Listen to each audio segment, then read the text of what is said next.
Alright, imagine this. You get engaged. The champagne pops, the congratulations pour in, and then, reality hits. The venue alone? $15,000. The dress? A few grand. The flowers? Surprisingly expensive. And suddenly you're knee-deep in quotes for chair covers, custom menus, and a 7-tier cake that costs more than your first car. Before you even say I do, you're looking at a bill north of $30,000. But why? Why have weddings, once humble community celebrations, turned into lavish, high-stakes productions? Why are couples expected to spend the equivalent of a luxury vehicle or a down payment on a home for one day? This is the story of love, tradition, social pressure, and a whole lot of capitalism. Let's rewind. The history of the big day. Weddings weren't always this extravagant. For much of human history, marriage was more of a contract than a spectacle. It was about property, alliances, and stability, not Pinterest boards or signature cocktails. In medieval Europe, a wedding often took place in a church service, followed by a small gathering at home. In many cultures, the celebration was about the families and the community, not the couple's dream vision. But in the 20th century, things changed. Thanks to industrialization, the rise of the middle class, and the influence of mass media, weddings started becoming events. In the 1920s and 30s, Hollywood helped turn them into fantasies, with glamorous gowns, dramatic kisses, and white picket fences. And then came 1947.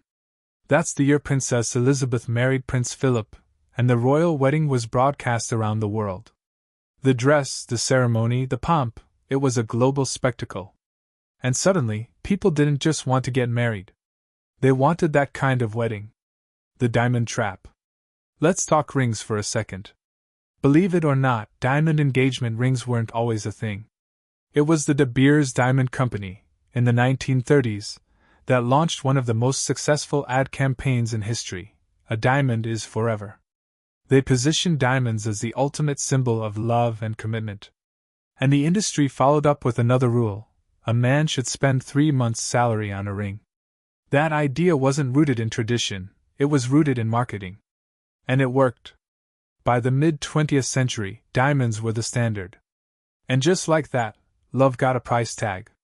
Tradition meets consumerism. Weddings today are an odd mix of ancient customs and modern capitalism. Take the white dress. Popularized by Queen Victoria in 1840, the white wedding dress was once a symbol of purity and status. Today, it's a non-negotiable expense for many brides. Then there's the guest list. In the past, weddings were small affairs. But today, the average U.S. wedding has over 100 guests. That means 100 shares, 100 meals, 100 favors. Scale up the party, and you scale up the bill. And let's not forget the wedding industry itself. A massive network of florists, caterers, DJs, photographers, planners, and venues, all designed to upsell your vision of the perfect day. It's a $70+ billion industry in the US alone. You're not just paying for services, you're paying for a dream. Instagram weddings. Social media has turbocharged the pressure. Scroll through Instagram, and what do you see?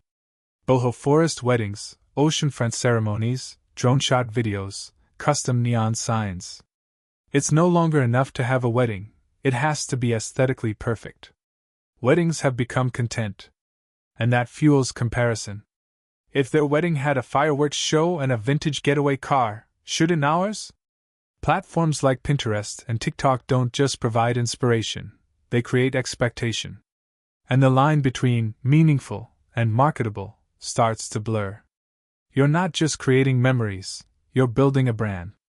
The psychology of a $30,000 day. At the heart of it, weddings are emotional. They're about love, family, and lifelong commitment. But emotions are easy to monetize. Vendors know that this isn't just any party, it's your wedding. That means prices go up, standards get higher, and budgets get looser. Ever notice how the same bouquet costs double when it's labeled wedding flowers? It's not a coincidence, it's called the wedding markup. And then there's the fear, of regret, of judgment, of not making the day special enough. Those emotions drive spending. We'll only do this once, people say. We want it to be perfect. But perfection? That's expensive. Cultural expectations and family pressure.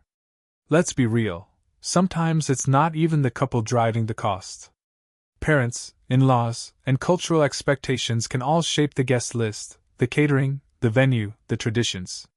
In some cultures, weddings are multi-day events with hundreds or thousands of guests.